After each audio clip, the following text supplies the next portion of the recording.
So far, we've covered the major developments in the lives of Lee Harvey Oswald, his wife Marina, and their baby June since they arrived from the Soviet Union in Texas. We've also done an in-depth examination of all things George de Mornsfield, whose many intelligence connections are not disputed. And while there's no single smoking gun document that proves that de Mornsfield was working on behalf of intelligence agencies when it comes to Oswald, he did admit to Edward Epstein hours before his death that he went to meet Oswald only after speaking with J. Walton Moore of the CIA. De Mornsfield told Epstein that he thought debriefing Oswald about his work in Minsk was what J. Walton Moore wanted them to do, and he thought if he did that, it would help him get an oil contract in Haiti, which he did in fact end up receiving. In this episode, we turn our attention to Ruth and Michael Payne, the married couple who will go on to become central to the story of Lee Harvey Oswald. We'll cover the circumstances that led to Marina and June moving in with Ruth, the FBI's reopening of Lee Harvey Oswald's file, and the background and personal connections of Ruth and Michael Payne. On March 2nd, 1963, Lee, Marina, and baby June moved to 214 West Neely Street, which was about a block away from their current apartment on Elsbeth Street. The rent was $8 cheaper per month, and it had an extra room which the family would soon need since Marina was pregnant and expecting her second child in the fall. Shortly after they moved into Neely Street, Marina received a letter in the mail from Ruth Payne, which had been forwarded from the Elsbeth Street apartment address that Marina gave Payne at Everett Glover's party where they first met. In the letter, Payne asked permission to visit Marina. Marina responded that Ruth was welcome to come by and provided the address to their new duplex on Neely Street. Ruth first visited Marina on Tuesday, March 12th. During that visit, Marina confided in Ruth that she was pregnant. Ruth responded by telling Marina that she needs a friend. 8 days later, Ruth stopped by Neely Street to visit Marina for the second time the following week. Ruth's third post-Glover party interaction with Marina was when she picked up Marina and June in her car and took them to see the Payne's house in Irving, about 13 miles north. Ruth and her husband Michael had recently separated, with Michael moving out of the house, leaving Ruth to take care of the couple's 2 children, Lynn, who was 4 years old, and Christopher, who was 2. On April 2nd, Ruth invited the Oswalds over for dinner. Despite the separation, Michael Payne picked up the Oswalds at their Neely Street home. He told the Warren Commission that the date of this dinner party was April 10th, which, if true, would give Oswald an alibi for the General Walker shooting that he is accused of. We'll cover the Walker shooting in an upcoming episode. Ruth continued to pursue this friendship with Marina, inviting Marina, Lee, and June to have a picnic in the park on April 20th with Ruth's 2 small children. A few days later, on April 23rd, Lee bought a Greyhound ticket to New Orleans for a bus that left the next day. When Ruth Payne dropped by unannounced at Neely Street on April 24th, she noticed that the Oswalds' bags were packed.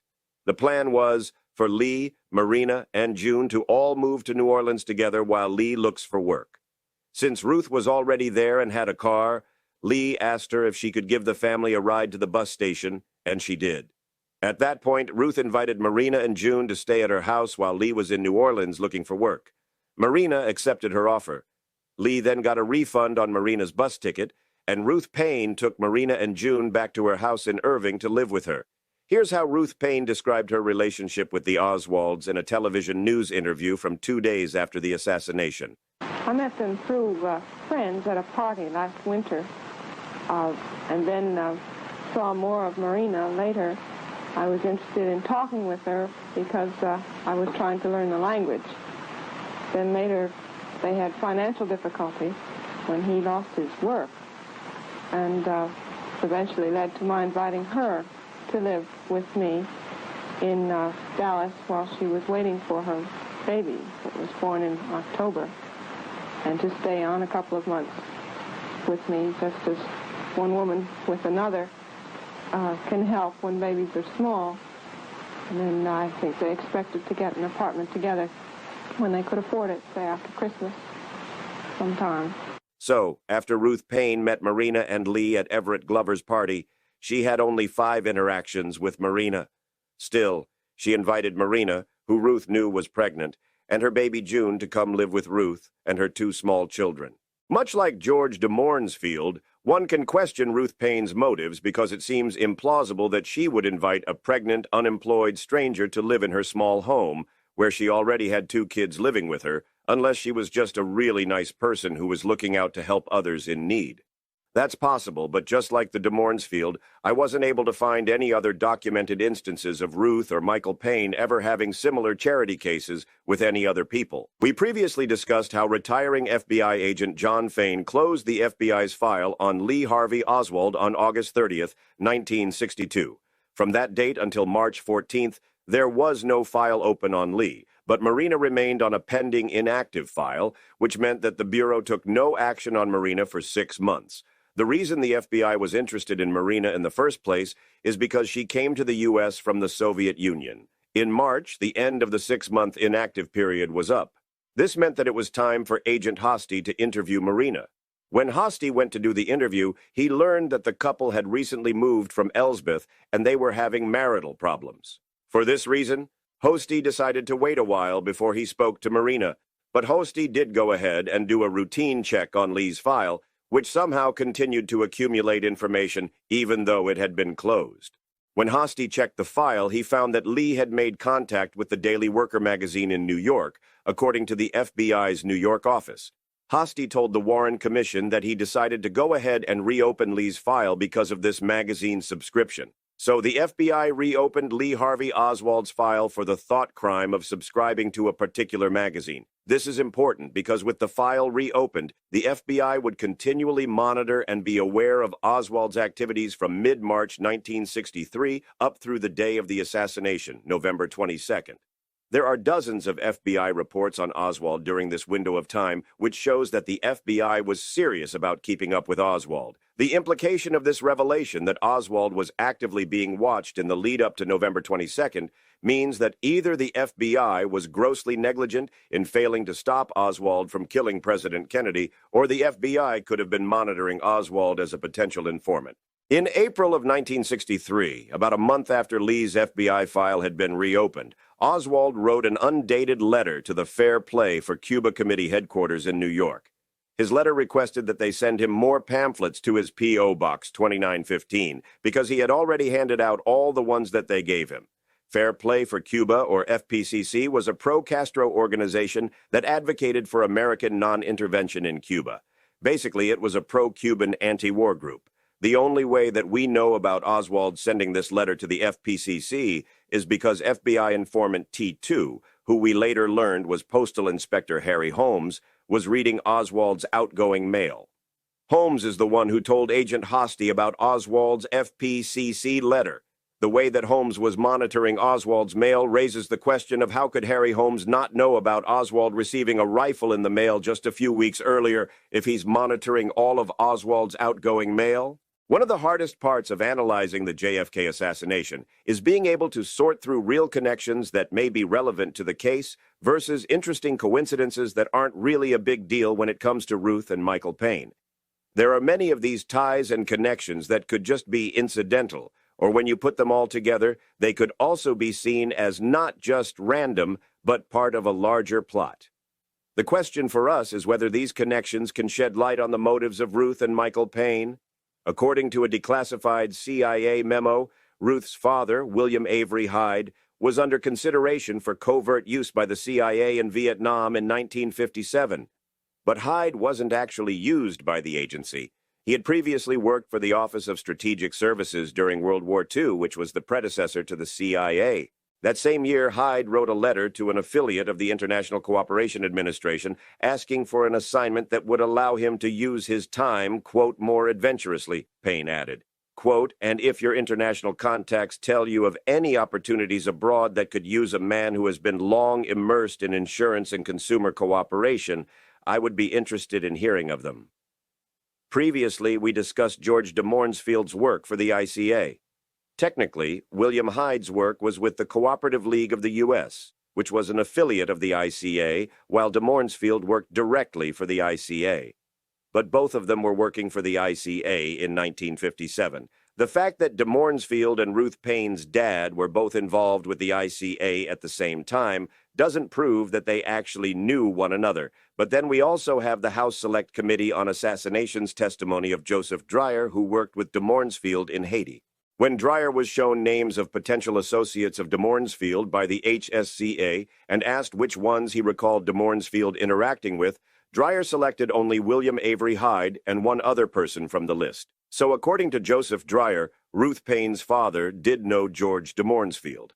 And that would make sense because in 1962 and 1963, William Hyde was working for the Agency for International Development, which in the 60s and 70s maintained a close working relationship with the CIA and CIA. Officers often operated under USAID cover. In fact, the former director of USAID, John Gillian, said, quote, "At one time, many AID field offices were infiltrated from top to bottom with CIA." In the Clay Shaw trial, Ruth Paine testified that her dad worked for Nationwide Insurance in Columbus, Ohio, but he was sometimes on loan to the International Cooperation Administration, and after that to USAID. So that's Ruth Paine's dad. Her brother-in-law, John Hoke, also worked for the sometimes CIA-connected USAID, but maybe even more significant than that is a 1993 declassified CIA security document establishes conclusively that Ruth's sister, Sylvia Hyde Hoke, was employed directly by the Central Intelligence Agency for many years, including before and after the assassination of President Kennedy. So, when it comes to Ruth Paine, she has a father who worked with OSS, the CIA's predecessor, who was considered by the CIA for a covert role, who personally knew George de Mornsfield, according to Joseph Dreyer, and who then went on to work for USAID, which sometimes served as a CIA cover. Her sister was employed by the CIA, and her sister's husband worked with her dad at USAID. What about Michael Paine? Does he have any ties that could potentially raise questions?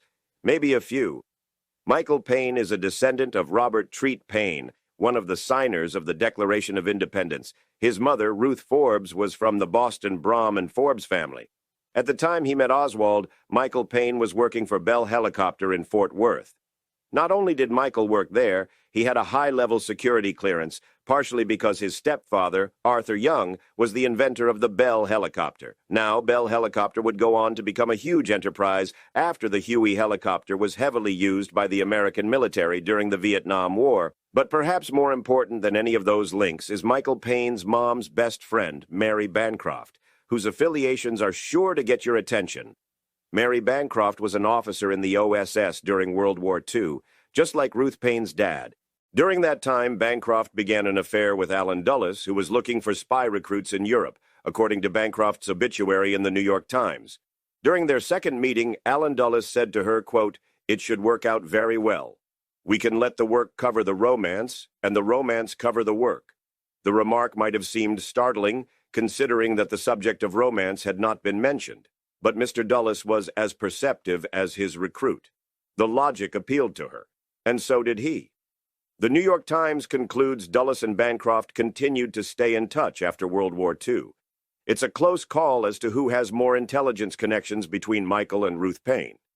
Michael's status as a high-level military industry contractor whose close family friend had indisputable ties to the very top of the CIA probably gives him a slight edge. Either way, with all of these uncanny links, you can see why people jump to the conclusion that Ruth and Michael Paine were both some sort of assets of the CIA. We have to remember that the mere connection to these people doesn't prove anything other than that they knew one another. It may prove opportunity, but not means or motive. So what else do we know about the backgrounds of Ruth and Michael Paine? There's an FBI report from Frederick Osborne Jr. and his wife Nancy, where they basically serve as character witnesses for the Paines. They talk about how the Paines are good people. It turns out that Osborne's father was a close associate of Allen Dulles. They graduated from Princeton together and co-founded Crusade for Freedom, which was similar to Radio Free Europe and ultimately merged with it. There are numerous letters in Frederick Osborne Sr.'s files at Princeton to and from Allen Dulles. But maybe it's just a strange coincidence that the Paine's character witness knows Allen Dulles and Michael Paine's mother's best friend was his mistress.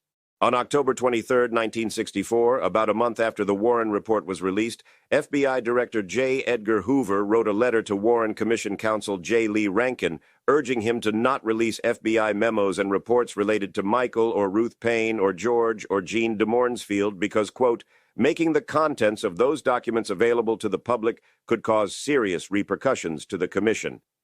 A few years after the assassination, during the trial of Clay Shaw, New Orleans District Attorney Jim Garrison tried to subpoena the tax returns of Ruth and Michael Payne, but Garrison wasn't successful in obtaining their tax returns when he tried to get them. He was denied access because he was told that Ruth and Michael Payne's tax returns were classified. Garrison also subpoenaed Marina Oswald to testify. Marina was asked whether she still saw Ruth Payne now that it had been several years since the assassination. Marina responded that she was advised by the Secret Service to avoid Ruth Payne because Ruth Payne is affiliated with the CIA. There's one more piece of background information to consider. Roy Frankhauser claimed that he worked as an undercover agent. He told the HSCA that he had met Michael and Ruth Payne in 1960 when he infiltrated the Socialist Workers' Party. Frankhauser said that he, Ruth, and Michael Payne were all undercover agents. Now this sounds like a slam dunk to tie it all together and establish that Ruth and Michael Payne were undercover assets, but it turns out that Roy Frankhauser is an extremely questionable witness. Before he testified to the HSCA, Frankhauser was the Grand Dragon of the Pennsylvania Ku Klux Klan. He told the HSCA that he was infiltrating the Socialist Workers' Party on behalf of the governor of Mississippi. He also claimed that Ruth and Michael Payne tried to recruit him to a paramilitary leftist organization that wanted to assassinate Birmingham, Alabama Police Chief Bull Connor and President Dwight Eisenhower. Now, I went down the Roy Frankhauser rabbit hole to try to find any corroborating facts or witnesses, and while he may be saying some things that could end up being true, I don't believe anything Roy Frankhauser is saying about working with the Paynes for such an iffy witness. We need to see some level of independent corroboration, and with Frankhauser there is none still, even if we completely throw out Frankhauser's HSCA testimony, which is what we should do, in my opinion.